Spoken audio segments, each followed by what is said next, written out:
शुभ संध्या प्रिय दर्शक बंधु प्रत्येक दिन संपूर्ण खबर जानिया वीडियो को लाइक करने सहित चैनल को सब्सक्राइब करंतु। चलंतु जानिबा आज संध्यार किछि गुरुत्वपूर्ण खबर। फोन करिवे मुख्यमंत्री शासन व्यवस्था को क्रियाशील करने को आरंभ होइछि आम शासन व्यवस्था। वैषयिक ज्ञान कौशल उपयोगर लोकों पाखरे उत्तरदायी हेबाकु नुआ पदक्षेप स्वरूप आम शासन शुभारंभ होइछि। सरकारी कार्यक्रम योजना संपर्क में लोकों को सीधासलख मत नेबे मुख्यमंत्री मंत्री और प्रशासनिक अधिकारी। उभय ऑनलाइन और ऑफलाइन प्लेटफॉर्म में लोके मतामत दे पारिबे। परवर्ती खबर। वैष्णोदेवी भूस्खलन मृत्यु संख्या 30। प्रबल वर्षा जो जम्मू काश्मीर परिस्थिति बिगड़ी। बुधवार दिन काटरारे थिबा माता वैष्णोदेवी यात्रा मार्ग में एक बड़ धरणर भूस्खलन हेबारु अति कम 31 जनकर मृत्यु होइछि एवं 23 जन आहत होइछन्ति। अनेक स्थान में भूस्खलन पर माटी अतड़ा खसिबा एवं पत्थर खसिबा कारण जम्मू कटरा राजपथ बंद हो जाइछि। परवर्ती खबर। आईपीएल क्रिकेट प्रेमी को बड़ झटका। अवसर घोषणा कले भारतीय cricketer R Ashwini. Social media रे शेयर करी अवसर विषय सूचना देइछन्ति। घोषणा करी से लिखिछन्ति आज मोर आईपीएल कैरियर मध्य शेष होउछि। 16 वर्षर आईपीएल कैरियर अश्विनी मोट 221 मैच खेलिछन्ति। परवर्ती खबर।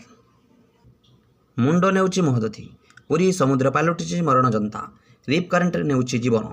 रविवार हैदराबाद जन पर्यटक रिप करेन्ट गभीर समुद्र को टाणी नहीं फल तांकर मृत्यु घटी। तेबे बेलाभूमि रे थिबा लाइफ गार्ड माने एई करेन्ट आवास पाइबा मात्रे पर्यटन को भीतर को जीवा को बारण करुछन्ति। किंतु अधिकांश पर्यटक कथा न मानि समुद्र भीतर को जाउथिबार एभली अघटन घटुछि। सेपटे अधिक संख्यक लाइफ गार्ड और लाइफ सेविंग उपकरण आवश्यकता रहिछि। परवर्ती खबर। छात्री संवेदनशील अंग को स्पर्श करुथिले ट्यूशन सार। केन्द्रापड़ा जिला महाकालपड़ा ब्लॉक तंतियापाड़ा सामुद्रिक थाना रे गत 18 तारिख में छात्री को ट्यूशन शिक्षक अश्लील मेसेज पोस्ट मामला रुजु होता। इतिमध्य यह 8 दिन बीतीगला। अभियुक्तों विरुद्ध में कौन कार्यानुष्ठान निया जाउ नाही बोली अभियोग करिसेंती पीड़िता। परवर्ती खबर। होटेल गुड़िक मद बार खोल अनुमति देवे सरकार। राज्यर प्रमुख पर्यटन स्थल गुड़ी संजोग करुवा सब रास्ता संप्रसारण कर पुरी भुवनेश्वर जातीय राजपथ को 8 लेन कर केन्द्र सरकार प्रस्ताव दिज्व बोली कहते आईन और उपकार मंत्री पृथ्वीराज हरिचंदन। एथिपाई नीतिगत भाव निष्पत्ति ग्रहण कर पुरी कोणार्क पुरी सातपड़ा और पिपिली कोणार्क राजपथ 4 लेन विशिष्ट कर राज्य में 20 कोठरी अधिक होटेल गुड़िक मद बार खोलने अनुमति दिज्व बोली से सूचना देते। परवर्ती खबर। मंत्री को भेटिले पंजीकरण अवधि वृद्धि दाबी। खरीफ धान संग्रह प्रक्रिया पर चाषी पंजीकरण प्रक्रिया सोमवार सरी जाइछि। एभली स्थिति राज्यर सर्वाधिक धान उत्पादन करुवा बरगड़ जिलार अनेक चाषी विभिन्न कारणରୁ पंजीकरण बाद पड़ जाइछन्ति। फल पंजीकरण अवधि वृद्धि पर बरगड़ जिला संयुक्त कृषक संगठन दाबी करिछि। परवर्ती खबर।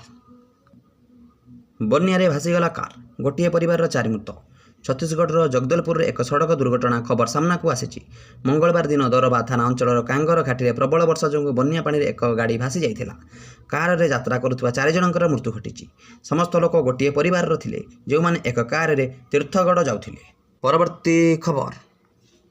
चाइना को धमक देले ट्रंप।